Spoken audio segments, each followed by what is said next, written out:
So there's a reboot of The Wonder Years that debuted last night on ABC, and we have to have a conversation about different reboots that we're seeing. We talked yesterday about 007, No Time to Die. There's rumors about a woman maybe taking over as James Bond. And then now you see a reboot of this classic show that's now about an African-American family. And there's similarities, but it basically stops at this. Once again, it takes place in 1968.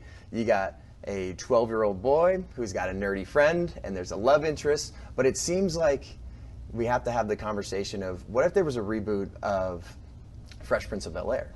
Well, there was a reboot of The Cosby Show, and it was about a white family. It seems like a lot of what Hollywood's trying to do now is push diversity. Everything's about race, and everything seems to be about gender.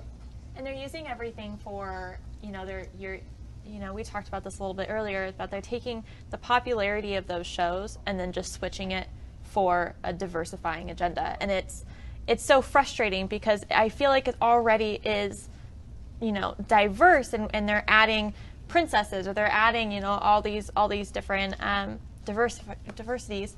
But now you're right; they're taking all of these just normal,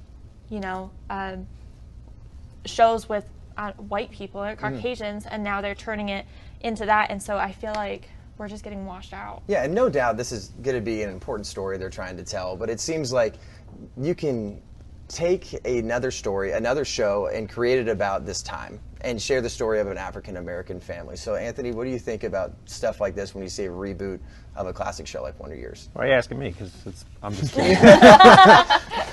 I wouldn't, honestly, if they did a reboot of The Fresh Prince of Bel-Air, I don't even think I'd be interested. I mean, like, we all love the shows that we grew up with. Like, nobody was making it about, like, skin color back then. No. It was all about, like, where it was all about middle-class people still being able to, like, show good qualities of, like, family, togetherness, sacrifice, all the things that, like, television's gotten out of. And that's not the only reboot. That Disney, when they came out with their real-life version of Aladdin, they switched it and they made Jasmine Sultan at the end of that movie. I was so disappointed in that, the one where Will Smith was Genie. So, since we're talking about Fresh Prince, and then recently they came out and they're still in cahoots about it, saying that the new Little Mermaid movie that they're going to make, they might make a black mermaid out of that.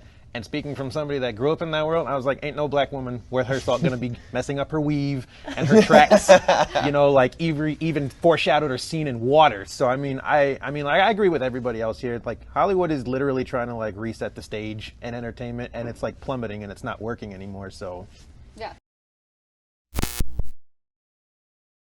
This is Charlie Kirk, founder and CEO of Turning Point USA. If you liked this video, be sure to subscribe to our YouTube channel at Turning Point USA.